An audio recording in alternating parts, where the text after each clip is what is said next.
지난 8월 10일 중국 최초의 항공모함 바랴그가 시험 운항에 나섰다. 길이 300m, 무게 6만 톤, 미국 항공모함을 제외하면 세계에서 가장 큰 항공모함이다. 대형 전투기까지 운용 가능한 항공모함 바랴그. 대만은 즉각 항공모함 타도를 외치며 초음속 대함미사일 슝펑3를 공개했다. 미국은 항공모함 로널드 레이건을 홍콩에 기항시킨다. 남중국해 영유권을 놓고 중국과 전쟁까지 벌였던 베트남 등 동남아 국가들은 바랴그에 대항하기 위해 잠수함 사재기에 나섰다. 바랴그의 작전 반경은 500km 이상. 한반도 역시 항공모함 바랴그의 작전 반경 내에 있다. 항공모함 보유를 계기로 날로 강화되는 중국의 군사력에 각국은 긴장하고 있다.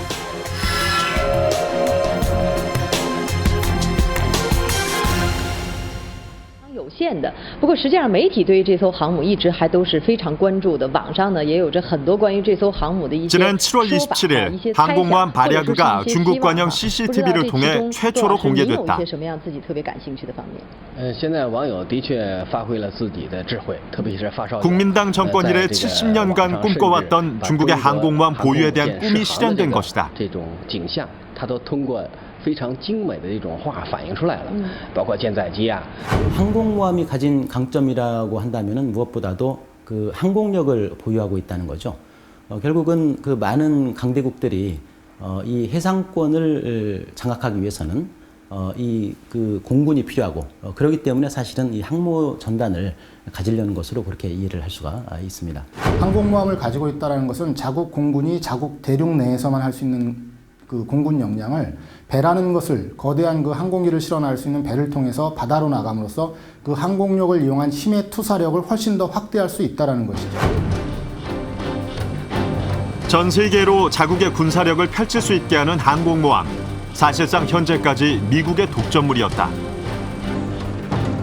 중국의 항공모함 보유는 미국이 누려왔던 군사적 우위의 변화를 예고하는 것이다.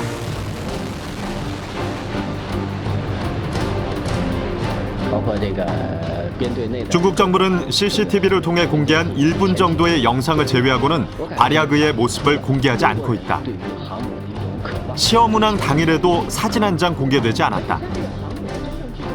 현재 바랴그는 철저하게 베일에 쌓여 있다.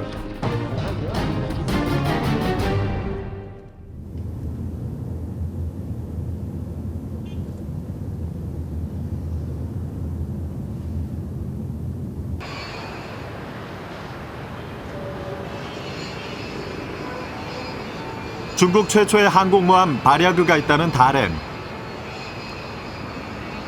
이곳은 예전부터 중요한 군사기지였다.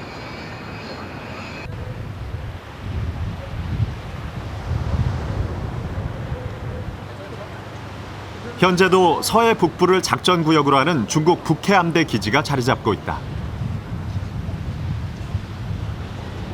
군항에서 무기 시험 함정 한 척이 출항하는 모습이 카메라에 포착되기도 했다.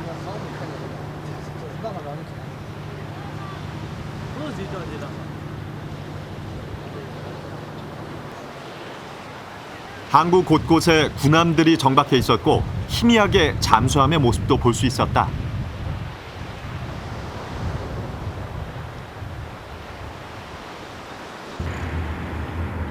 바랴그가 있는 곳으로 향했다. 여기서 좌측으로 가는 거는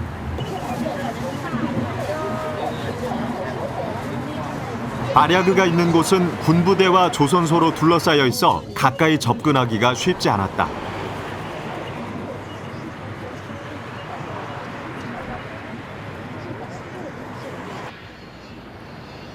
가까스로 군부대 근처에 있는 건물에 올라 바랴그를 볼 수 있었다.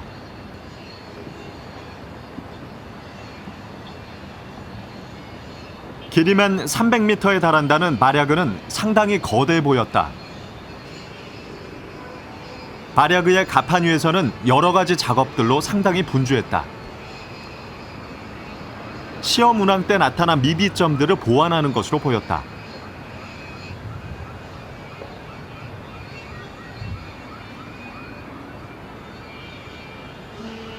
항공모함 운용에 필요한 장비들은 이미 대부분 설치돼 있었다. 각종 통신용 안테나를 비롯해 적 항공기나 미사일을 탐색하는 대공 레이더도 달려 있었고, 실시간으로 목표를 탐지할 수 있는 위상 배열 레이더도 설치돼 있었다. 또한 배 한쪽에는 천으로 가려져 있지만 가까이 접근하는 적 항공기나 미사일을 요격할 수 있는 무기도 달려 있었다. 중국인들은 항공모함 바랴그의 건조를 반기는 분위기였다. 就是有一个瓦良格号吧，我主要就是中国应该越造的越多越好，对，这样因为中国海岸线挺长的嘛，所以说造的多一点的话，保卫国土面积这方面能好一点。对，现在造一个不够，训练了什么的，最起码得3、4艘吧。现在中国是越来越强大了呗，没有别的什么感想，我感觉早晚这是发展趋势，肯定是应该有的。中国航母，我感觉现在不是试验啊，将来肯定是能多造几艘啊，最好了。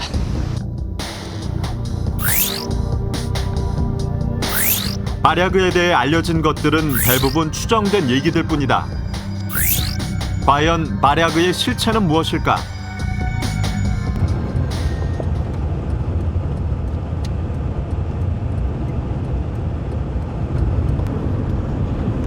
취재진이 향한 곳은 북극해가 맞닿는 곳에 위치한 러시아 무르만스크.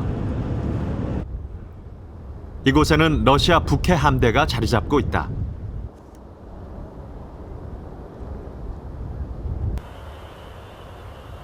원래 바랴그는 러시아에서 만들던 것을 중국이 사들여 완성시킨 것이다.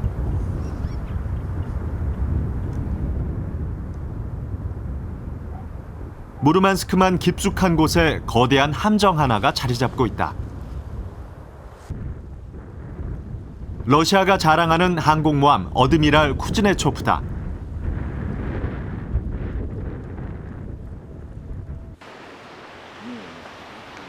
쿠즈네초프는 현재 러시아 해군이 보유한 유일한 항공모함으로 가장 거대한 함정이다.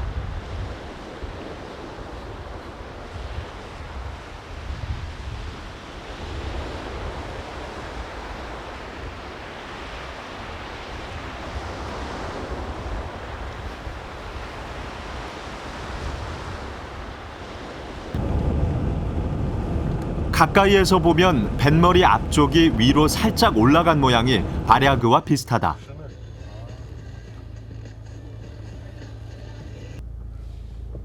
쿠즈네초프는 작전을 마치고 수리에 들어간 상태라고 한다.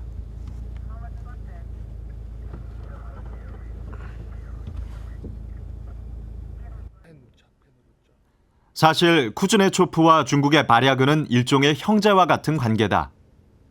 구소련 시절 쿠즈네초프가 먼저 만들어진 뒤 이를 바탕으로 만든 것이 바랴그다. 자세히 보면 함교에 달려있는 각종 통신용 안테나나 배 위 머릿부분에 달려있는 대공 레이더, 함교 앞부분에 달려있는 위상 배열 레이더 등이 바랴그에서 봤던 것들과 거의 유사하다.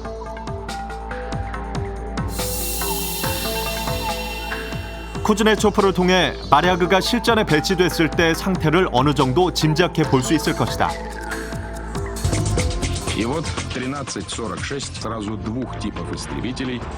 쿠즈네초프는 수호이 33 전투기, 지상 공격을 임무로 하는 수호이 25와 각종 헬기를 포함해 약 50여 대의 항공기를 운용한다.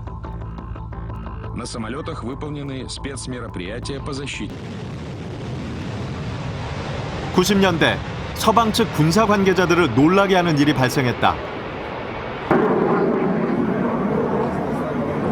거대한 전투기가 고속으로 비행하다 갑자기 기술을 들어 속도를 낮추는 놀라운 기동을 선보인다. 이것은 지금까지 서방 측 어떤 전투기도 해내지 못했던 것이다.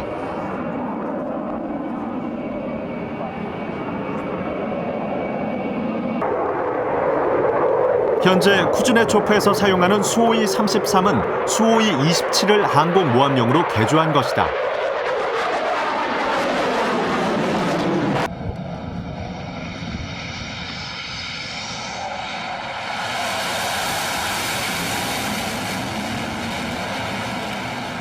Один из основных самолетов авиации военно-морского флота России, Су-33, впервые взлетел и осуществил посадку на крейсер адмирал флота Советского Союза «Кузнецов». Это палубный истребитель 4-го поколения, который отлично взаимодействует с корабельными радиоэлектронными системами и блестяще осуществляет работу по надводным целям. Он является улучшенной и модифицированной моделью с увеличенной тяговооруженностью и более высокой устойчивостью к условиям морского климата.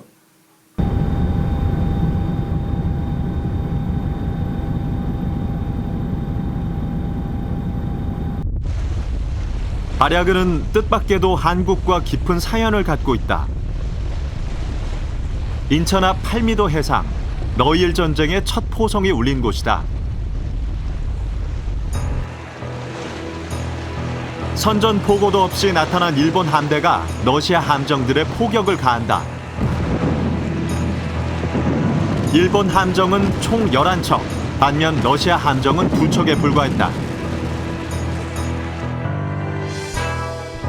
러시아 해군은 항복을 거부하고 격렬히 저항하다 마지막 순간 스스로 함정을 침몰시킨다. 이때 침몰한 군함 중 하나가 바로 발틱해의 전사라는 이름의 발야그다.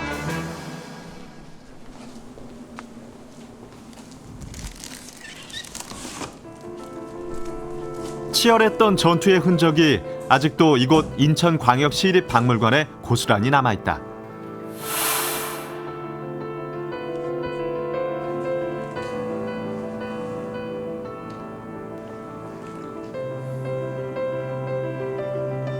Традиции флота, российского флота, в бою перед сильным противником не спускать флаг корабля.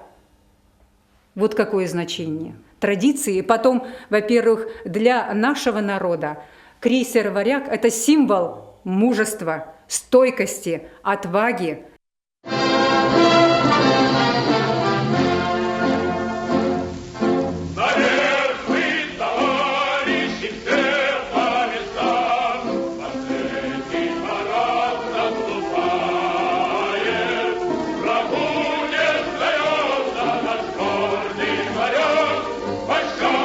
발야그는 노래로 만들어질 정도로 러시아 해군과 국민들의 자랑이었다. 이후 구소련은 새로 건조되는 각종 함정에 발야그라는 이름을 붙인다.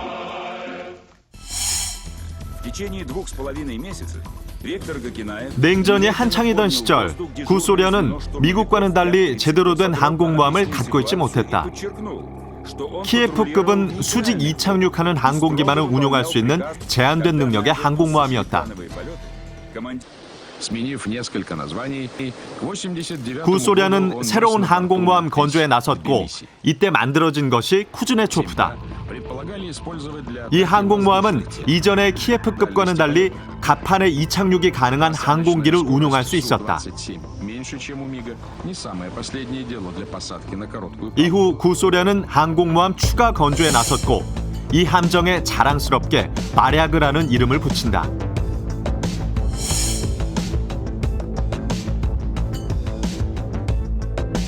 하지만 90년대 초 구소련이 해체되면서 발야그는 완성되지 못한 채 우크라이나에 남겨진다. 1998년 마카오의 레저 업체가 발야그를 2천만 달러에 구입한다. 해상 호텔 겸 카지노로 개조하겠다는 것이다.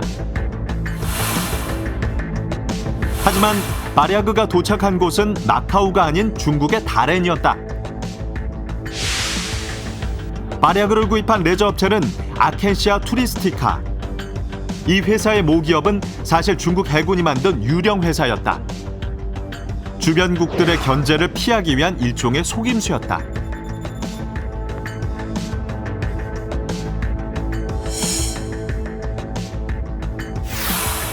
이후 중국 정부의 철통 같은 보안 조치 속에서 발야그는 항공모함으로 완성됐고 마침내 지난 8월 시험 운항에 나선 것이다.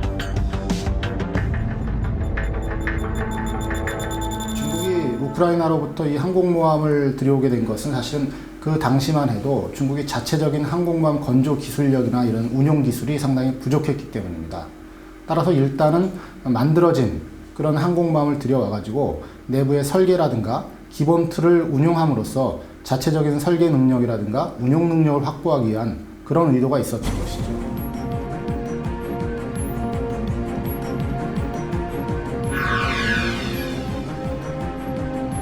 현재 항공모함을 보유한 나라는 전 세계적으로 10개국에 불과하다. 그러나 대부분이 배수량 2, 3만 톤에 불과한 소형 항공모함들이다.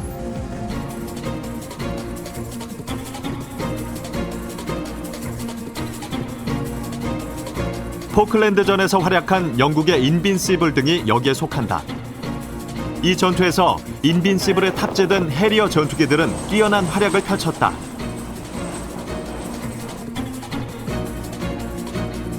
하지만 아르헨티나 항공기가 영국 구축함 셰필드를 격침시키는 것은 막지 못했다.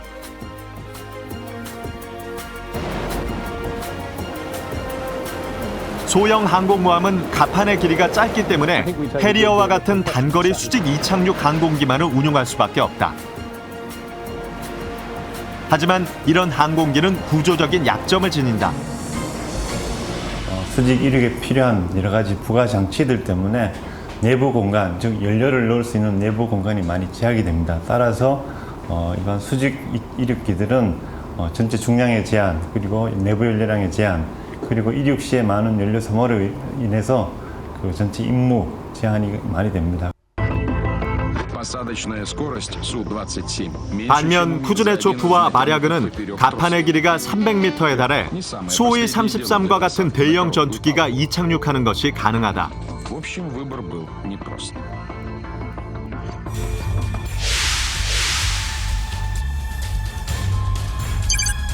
최고 속도, 항속거리, 무장 탑재량에서 해리어는 수호이 33에 비교가 되지 않는다.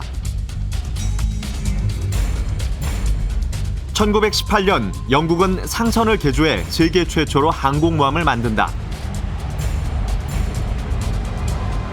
당시 항공모함은 전투력도 빈약했고 이착륙 시 온갖 사고가 발생했다.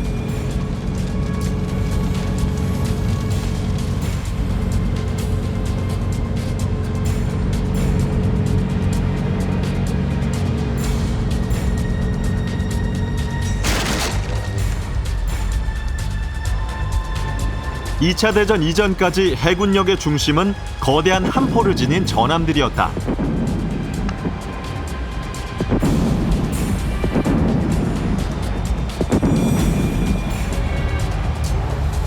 (1941년 12월) 일본은 무려 6,500km 떨어진 하와이 진주만을 항공모함 6척에 실린 350여 대의 항공기만으로 공격한다.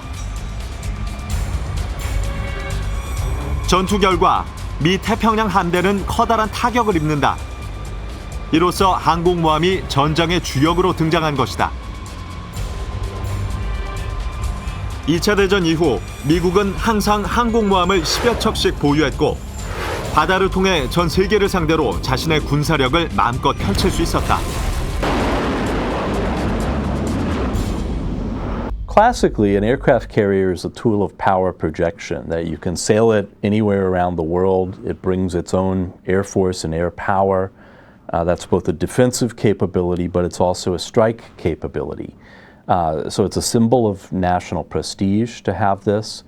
And it does give you the ability to go operate far from your shores and bring military power with you. So I think that's the significance. 그렇다면 중국의 항모 보유에 대한 주변국들의 반응은 어떨까?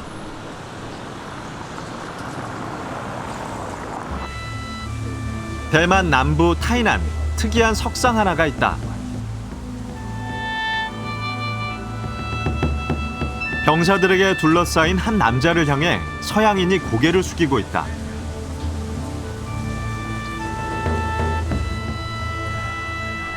대만의 영웅으로 불리는 정성공이다. 그는 명나라가 만주족에게 멸망당하자 이곳 대만으로 내려와 먼저 자리 잡고 있던 네덜란드 세력을 몰아낸다. 이후 대만을 해상 왕국으로 만든 뒤 대륙을 지배하고 있는 청나라에 맞선다.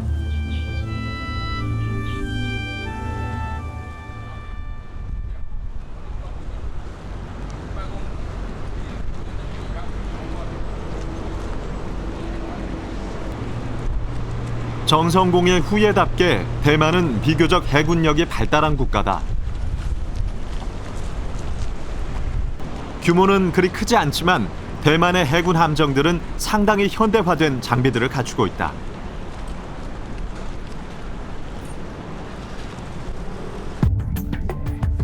이 중에서도 미국에서 도입한 챙쿵급 프리게트함은 대잠수함전과 대공전에 뛰어난 성능을 갖고 있다. 하지만 이 함정들을 도입하는 것은 쉽지 않았다고 한다. 当然，你买任何东西，他都会反对啊。那成功级是我们海军现代化的一个最主要的一个案子，一个方案啊。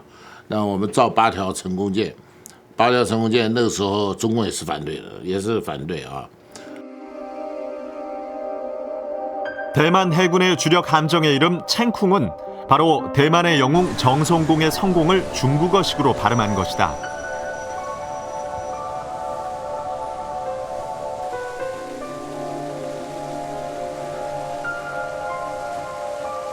정성공이 대만에 세운 해상 왕국은 불과 20여 년 만에 청나라에게 멸망당하고 만다.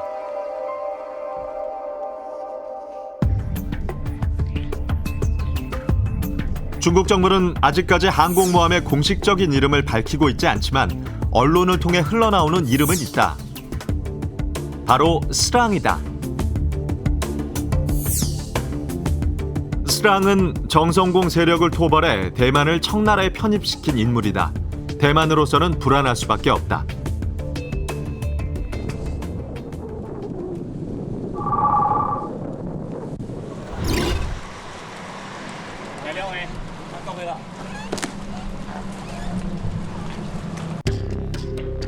중국 푸젠성과 마주보고 있는 섬 진먼다오. 중국 본토와는 불과 2km밖에 떨어져 있지 않지만 엄연히 대만의 영토다.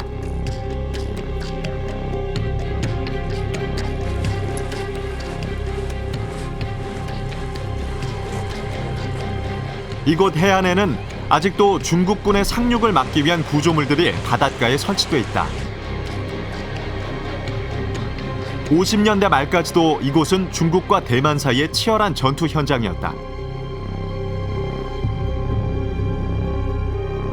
它总共大概有300多门的火炮，一起对我们的金门来实施射击，所以全岛通通都是它的落弹区。 당시 해군력과 공군력이 약해 이 섬을 점령하지 못했던 중국에게 항공모함의 보유는 커다란 힘을 실어주는 것이다. 当然了，我们针对了威胁的来源，重点都是摆在台湾西部以及南北2个重要的港口。如果中国大陆它海军建设有了航空母舰以后，而且这个航空母舰呢能够充分发挥它的战力，那么它可以选择从其他的方向来对台湾发动攻击，甚至于呢可以在中华民国对外的航道，在公海上远离台湾 地面所能支援的范围之外来发动攻击，这对台湾来讲是非常不利的。 발야그의 시험운항 다음 날, 대만은 초음속 대함미사일 슝펑3를 공개했다. 항모살수라는 별명이 붙여진 이 미사일은 중국 항공모함에 대항하기 위한 것이다. 刚才你讲的雄风3号，这个现在已经装上去了，装在这个船上。 那另外呢，我们也开始在计划准备把它的武器系统做一个彻底的更新啊，彻底的更新。 현재 센카쿠 열도 문제로 중국과 갈등을 빚고 있는 일본은 어떤 분위기일까?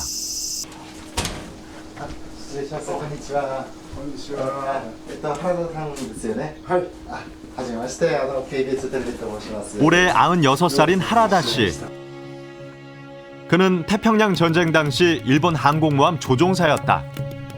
하라다 씨는 당시 제로 전투기를 몰고 진주만 기습에도 참가했다. これはもう最高のアメリカ、イギリスもびっくりして連合国が日本でできた飛行機じゃないって言ったぐらい。これが一番前の 하라다 씨는 일본이 진주만 공격 등을 통해 해상전에 있어서 항공모함과 항공기의 중요성을 알렸다고 말한다. オブウェールズとかレパルスという2つの戦艦巡洋艦をマレー沖で日本航空が撃沈したということから非常に航空というものの戦争には非常に重要な役割を果たすんだということが特に目覚めてきたので世界中がむしろ目覚めたんじゃないかなと思いますね。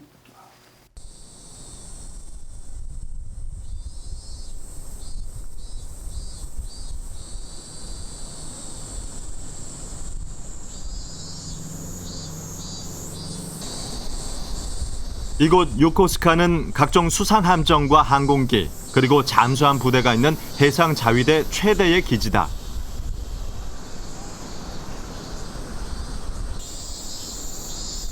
부두에는 일본이 자랑하는 이지스함 기리시마가 정박해 있었다.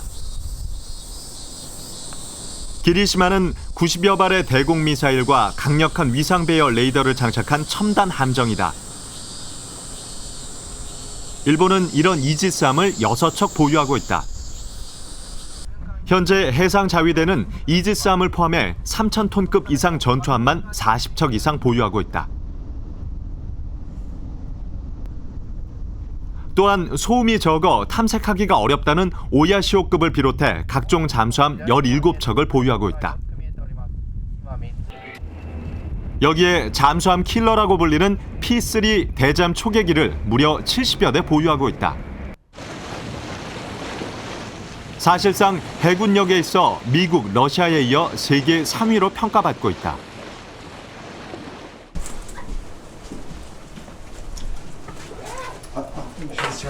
해상 자위대 소장으로 예편한 가마무라 씨는 중국 해군을 자주 볼 수 있는 오키나와에서 주로 근무했다. その年の2、3年後に中国の専門家あるいは軍人の方と、討論したことあるんですけれども、その時にもし、中国の海軍と日本の海上自衛隊が戦った場合にどうなると思いますかという質問を受けたことありますけれども、私が答えたのは1週間あれば勝負はつきますと。おそらく沖縄の列島線がありますよね。あれから外へ出てきた中国の軍艦はもう生きて帰れないでしょうと。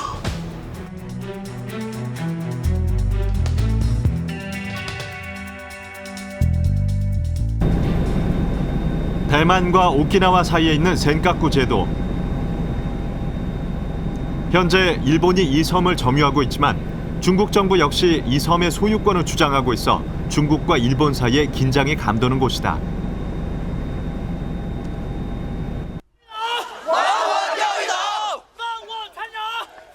작년 9월 센카쿠 제도 근처에서 불법 조업하던 중국인 선장이 일본에 체포되자 이에 항의하는 시위가 중국에서 벌어졌다. 중국 정부 또한 일본을 압박했고 결국 일본 정부는 중국인 선장을 석방했다.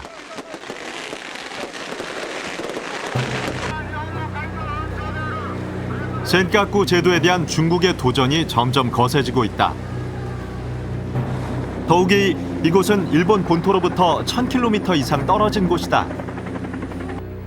최근 급속도로 발전한 중국의 해군력, 특히 항공모함의 보유는 일본에게도 상당한 부담감을 던져주고 있다. 先ほどちょっと触れましたけども、国防官というのは非常に心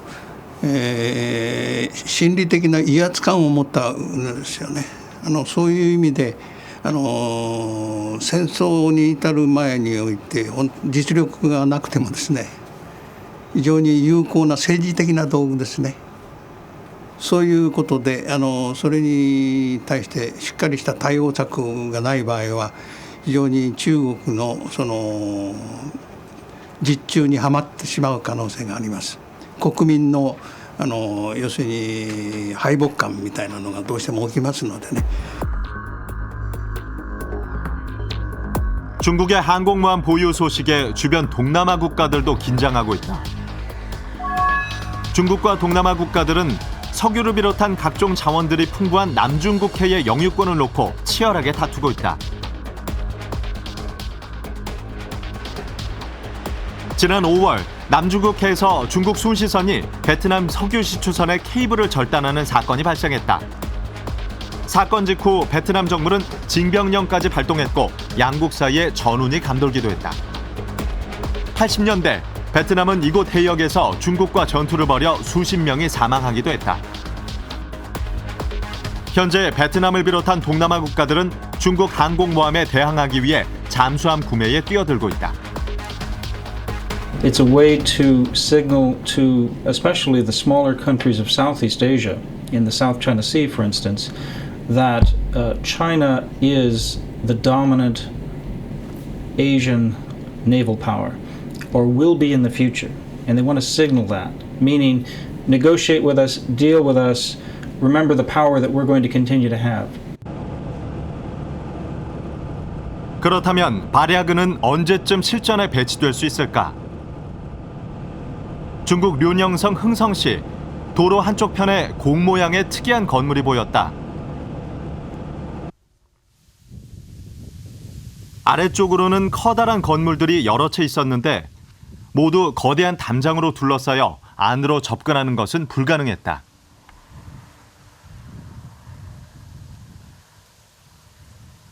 就是部队建筑08工程细型站是干啥咱不知道，就是部队这个工程08，具体的不知道，具体的不知道。好吗？您是就是航母基地，大概就是这个意思，细情都不知道，确切都不知道。那航母的话应该有飞机，有没有看见有飞机啊？飞机有。 有起飞过吗？起飞还是就是一起飞的时候吧，那可响的呢，对于老百姓说，就像小沙儿捂的吧，都有很大影响。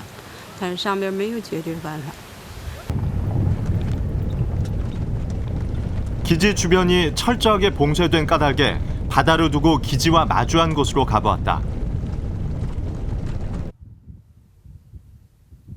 공 모양의 건물 아래쪽이 활주로처럼 일직선으로 닦여 있었다. 확인 결과 역시 활주로였다. 이곳은 항공모함용 항공기들을 위한 훈련장이었다.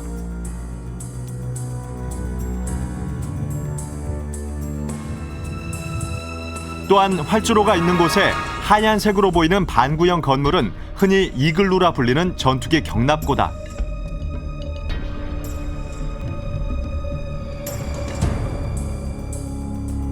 그런데 활주로 끝에 특이하게 하늘을 향해 돌출한 구조물을 볼 수 있었다. 항공모함에서 이륙하는 것과 같은 효과를 얻기 위해 만든 장치였다. Они создали даже раньше. Это самолет Су-27КУБ. 러시아도 육상에 이런 훈련장을 만들어 이착륙 훈련을 한다. Двухместный вариант палубного истребителя. 중국은 이런 훈련장을 이곳 외에도 산시성과 후베이성 두 곳에 더 설치했다고 한다. 그중 한 곳에서는 항공모함에서 사용될 것으로 추정되는 항공기도 보였다.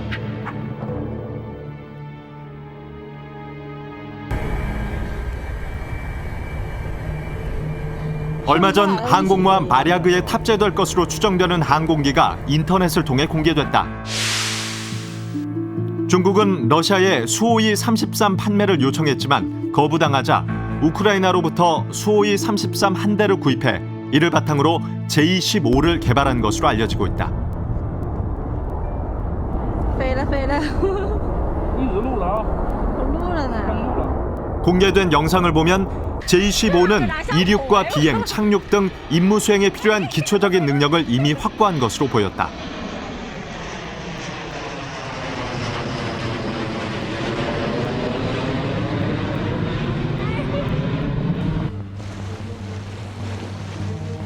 항공모함을 운용하기 위해서는 수많은 지원 함정들이 필요하다. 미국의 경우 항공모함에는 10여 척의 지원 함정들이 따른다. 그 중에서도 항모 전단을 적 항공기나 미사일 공격으로부터 방어해줄 이지스함 같은 함정은 필수적이다.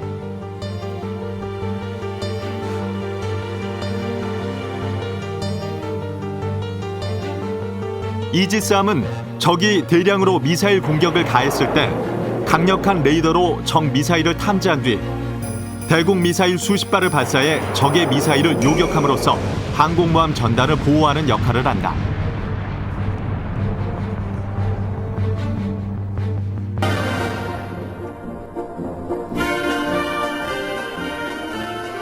중국은 중국판 이지스함이라 불리우는 난저우급 구축함을 이미 배치해놓고 있다. 란저우급 구축함 옆면을 보면 이지스함에 달린 것과 유사한 형태의 위상 배열 레이더가 달려있다. 또한 갑판에는 대량의 미사일을 발사하는 데 필요한 수직 발사관도 설치돼 있다.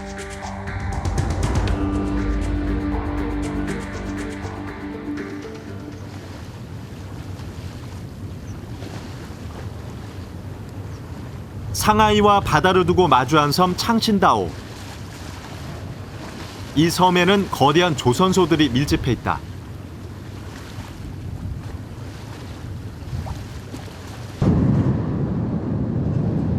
중국은 이곳 창신다오에서 마랴그 외에 또 다른 항공모함을 건조하는 것으로 알려지고 있다.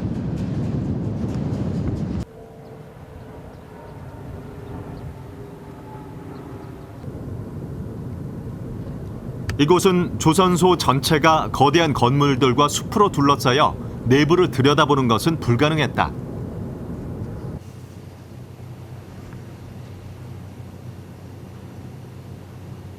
멀리 조선소 안에 건조 중인 배의 마스트가 보였다. 모양이 항공모함 바랴그의 것과 유사해 보였지만 더 이상 확인할 수는 없었다.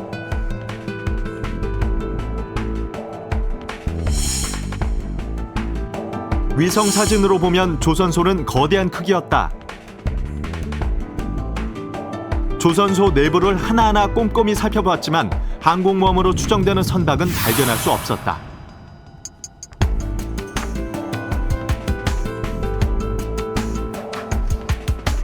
你好，打扰一下，我们是报社记者呀，能不能采访一下几句好吗？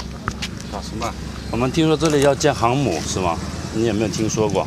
航空母舰呢？这个具体我们不大清楚，具体不大清，也是听说了对吧？听说是在1年前就听说了。1年前。对，就说建这个3号线建航母嘛。是啊。我们是记者，能不能采访您一下好吗？ 주민들에 따르면 항공모함은 노출된 외부가 아닌 건물 내부에서 건조하고 있으며 항공모함 건조에 종사하는 사람들 중 상당수가 조선소 내부에서 숙식을 해결할 정도로 보안이 철저하다고 한다. 对，都不准这里头进，管得特别严。你像那个3号线造航母，就听他们讲不讲，里边呢都管得特别严，你根本进不了。他不能进去1年。 미 국방부 보고서에 따르면 중국은 올해 마랴그 외에도 자체 개발한 항공모함을 추가로 건조해 2015년 이후에 완성할 것으로 예측하고 있다.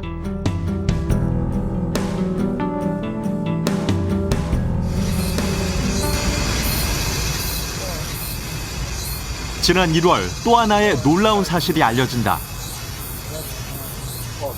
중국이 자체 개발한 스텔스기 J-20이 모습을 드러낸 것이다.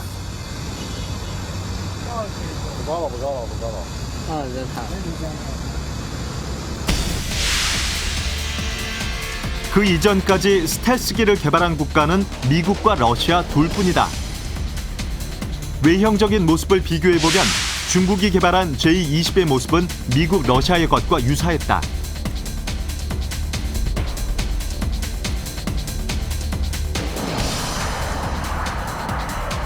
항공기를 탐지하는 데는 일반적으로 레이더가 사용된다. 레이더가 전타를 발사하면 일반 항공기는 이를 반사하고 레이더는 이 반사파를 통해 항공기의 위치를 파악할 수 있다.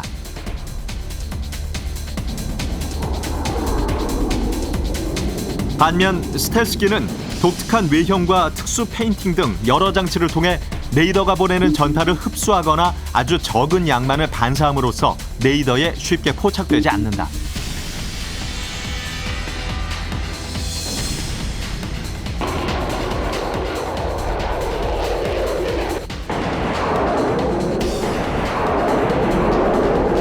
(2006년) 알래스카에서 벌어진 모의 공중전에서 F-22 랩터는 상대방이 140몇 대 격추되는 동안 한 대도 격추되지 않았다.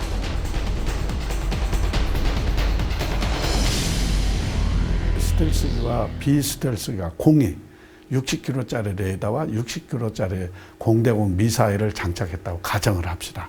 비스텔스의 경우는 60km에 가도 상대방의 스텔스 성능이 있기 때문에 레이더에 잡히질 않지만 스텔스기의 경우는 상대방을 60km 밖에서 이미 발견을 하고 미사일을 발사를 할 수 있기 때문에 그만큼 공대공 전투 능력 면에서도 유리하다는 점입니다.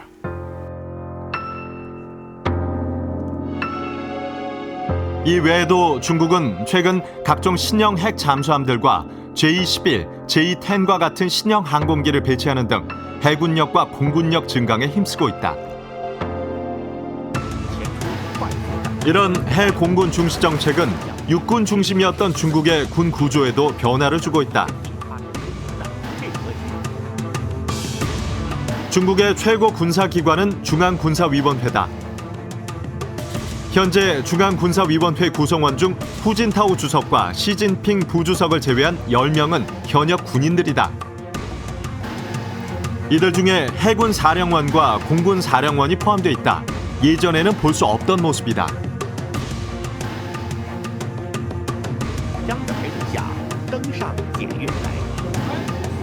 그렇다면 최근 항공모함 보유 등 급격하게 진행되고 있는 중국의 해공군력 증강은 어떤 의미가 있는 것일까?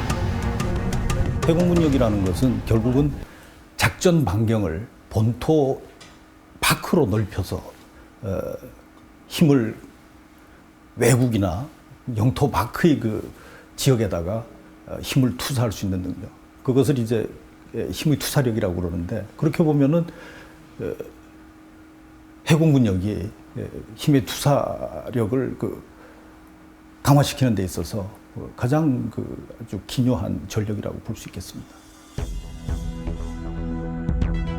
현재 동북아의 군사적 질서를 주도하고 있는 것은 미국이다. 미국은 한국의 1개 지상군 사단과 2개 전투 비행단을, 일본에는 1개 항공모함 전단과 2개 전투 비행단을, 오키나와에는 해병 1개 사단과 해병 항공단을, 괌에는 전략 폭격기 부대를 배치해놓고 있다. 미국은 이런 군사력을 바탕으로 중국을 견제하고 있다.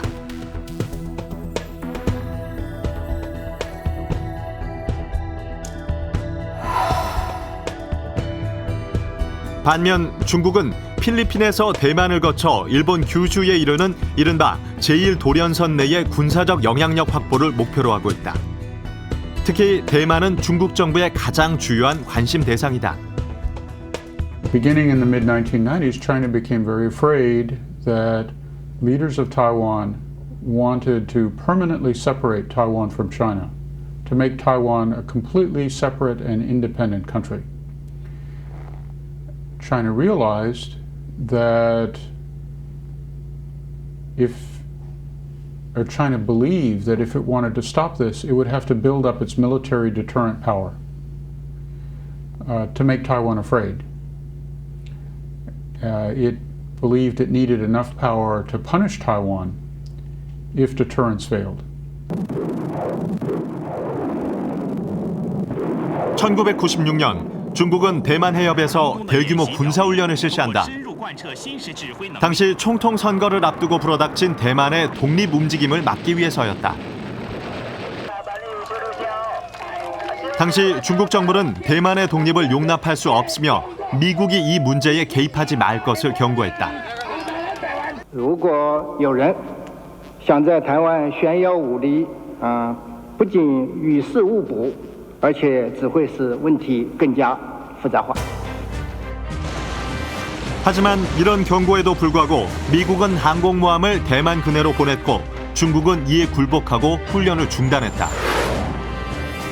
96年飞来危机在那个时候，中共是完全他的海军完全是没有能力跟美国对抗的，所以说当这个两个航母战斗支队，一个在南中国海离台湾很远的，一个在台湾的东部大概400海里的样子那么他们两个在这附近的时候，那中共他就没有办法，没有能力去克服这个问题。 양안 사태를 겪은 뒤 중국의 군사 목표는 대만 문제 해결과 미국의 개입을 저지하는 데 초점을 두고 있다. Much of the modernization that we see, including the modernization of the Navy and the Air Force and activities in the East China Sea, South China Sea, are related to dealing with a possible war against Taiwan and, in fact, deterring any reason to go to war with Taiwan. Part of China's strategy in dealing with the Taiwan problem is keeping out the United States, making it very difficult for the United States to intervene on Taiwan's behalf because they believe we would come in. So this is the background. These are the reasons for China's military modernization. 그렇다면 중국은 동북아 군사 분쟁에서 미국의 군사력을 배제할 수 있는 능력을 갖추고 있을까? 현재 중국은 병력 면에서만 미국을 능가할 뿐 항공모함이나 항공기 등 재래식 전력은 물론 전략 핵무기 보유량에서도 미국에 크게 뒤지고 있다.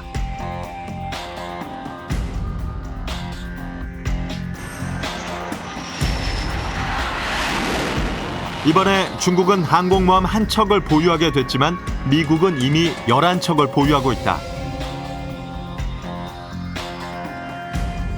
미국이 보유한 니미츠급 항공모함과 중국의 발야그를 비교하면 무게에서는 약 4만 톤 차이가 나며 길이는 크게 차이나지 않지만 탑재 항공기 숫자에서 30대 이상 차이가 난다. 더욱이 발야그는 재래식 추진 방식인데 반해 미국 항공모함은 모두 원자력 추진 방식이다. 발야그는 배의 앞부분이 하늘을 향해 떠 있는 이른바 스키 점프대 방식이다. 이런 스키 점프대 방식은 탑재된 항공기가 자체 추력만으로 이륙하는 것을 도와주기 위한 것이다.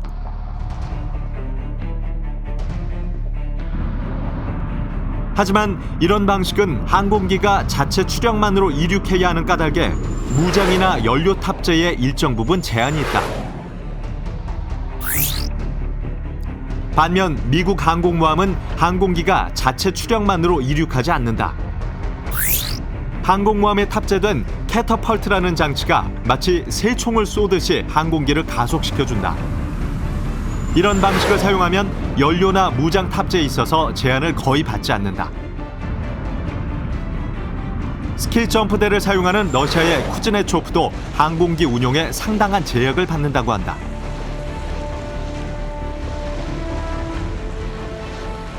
Первый тяжелый авианесущий крейсер адмирал флота Советского Союза Кузнецов обеспечил возможность взлетов и посадок на него самолетов благодаря увеличенной палубе и трамплину.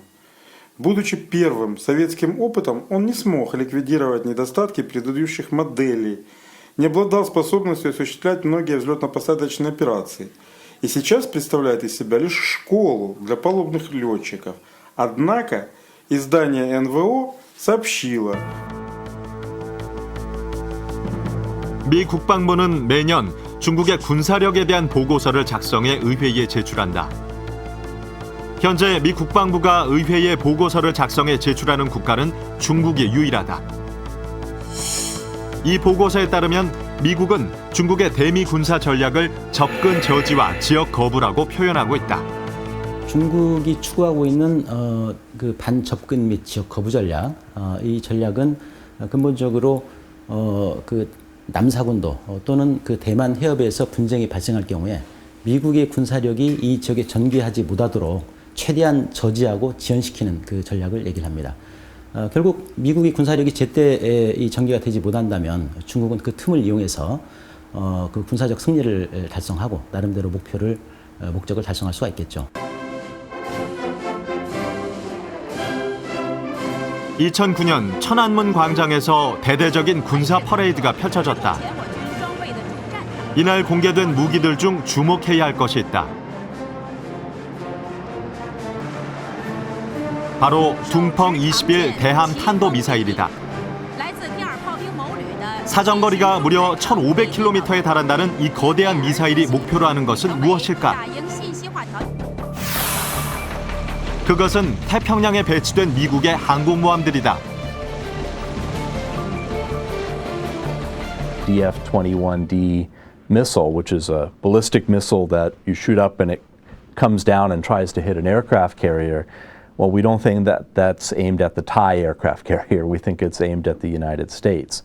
So that is a concern that a lot of the systems that China's buying and developing seem to be aimed at what we call an anti-access or area denial strategy to make it hard for ships or aircraft to operate close to China's shores.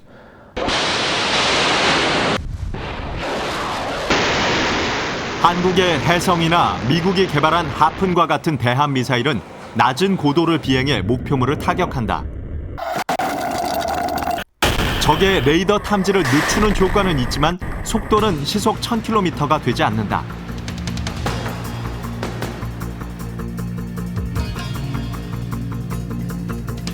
반면 둥펑 21은 전혀 다른 개념의 미사일이다.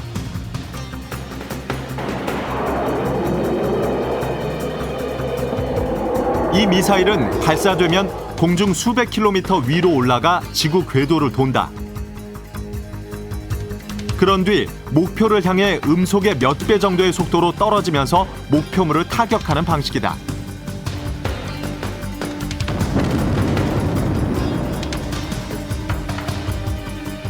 첫째는 낙하하는 속도가 굉장히 빠르기 때문에 탐지한 다음에 요격할 때까지 시간이 충분하지 않습니다. 그 점이 어렵고요.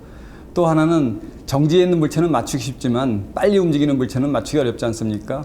그만큼 빨리 떨어지기 때문에 맞추기 어려운 부분이 또한 일반 대함 미사일보다 더 어려운 이유 중에 하나이고요.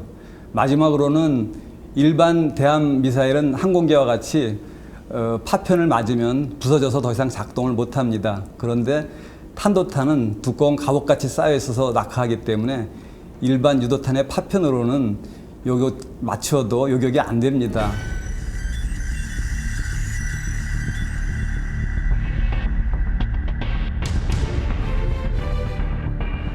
2007년 미 공군의 의뢰로 랜드 연구소가 작성한 이 보고서는 미국과 중국이 대만 문제 등으로 충돌하는 경우에 대한 가상 시나리오를 담고 있다. 또한 보고서는 중국의 접근 저지와 지역 거부 전략이 미국과 주변국들을 상대로 어떻게 펼쳐질지를 자세히 묘사하고 있다.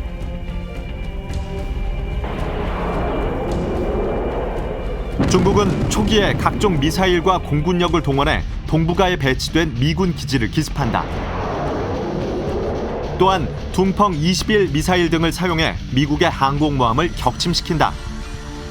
그 사이 중국이 대만을 완전히 장악한다면 미국은 중국과의 전쟁을 더 끌고 가기 어렵다는 예측이다. That any conflict in Asia is by definition, by geographical reality, going to be in China's own front yard or backyard. That means that China can afford a prolonged conflict at much cheaper cost than the Americans can. Obviously, the Americans are going to have to project force across the ocean, and that's a very expensive proposition. The U.S. has the resources. But especially today at a time when the country is going through severe financial difficulties, you have to wonder how long that's sustainable. It's by definition, again, easier for the Chinese, for example, to protect its own interests in its so-called green water proximity, its coastal areas, than it is for the United States to prosecute such a war over such a vast expanse of maritime. 미국과 중국이 충돌할 경우 한반도의 미군 기지도 중국의 초기 공격 대상이다. 이곳은 중국에 가장 가까이 배치된 미군 기지들이다. 미국과 중국이 전쟁이 아닌 대립 양상으로만 가는 경우에도 한반도의 긴장은 높아질 수밖에 없다. 북중 간에는 안보 협력이 강화되겠죠. 그러면서 이제 그 북한의 주요 항구에 중국의 함대가 진주를 한다든지 내지는 어떤 어떤 재래식 무기에 있어 가지고 중국이 북한에 원조를 해준다든지 또는 어떤 정치 외교적으로 어떤 공조를 취한다든지 여러 가지 그 북중 간의 협력을 통해 가지고 사실상 한미일 어떤 그 군사 협력에 대응한다. 최악의 경우지만 중국이 미국과 충돌할 경우 한반도에 제2의 전선이 형성될 가능성도 있다. But there are people that talk about how in order to distract the U.S. or force the U.S. to fight a two-front war, Beijing might try to somehow instigate Pyongyang into provoking some sort of conflict on the Korean Peninsula at the same time as China was using force against Taiwan. 是荣誉的象征，是胜利的标志，护卫着中国人民解放军。 지난 10여 년간 중국은 군사비를 매년 20% 가까이 증가시키고 있다.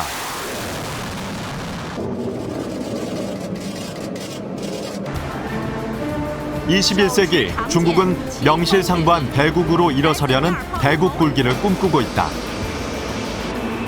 역사적으로 대국이면서 강력한 군사력을 보유하지 않은 국가는 없었다. 반대로 강력한 군사력을 갖추지 못한 국가가 대국을 이룬 경우도 없었다. 날로 팽창하는 중국의 군사력, 그들의 군사력 증강이 어디로 향할지 세계가 긴장하며 주목하고 있다.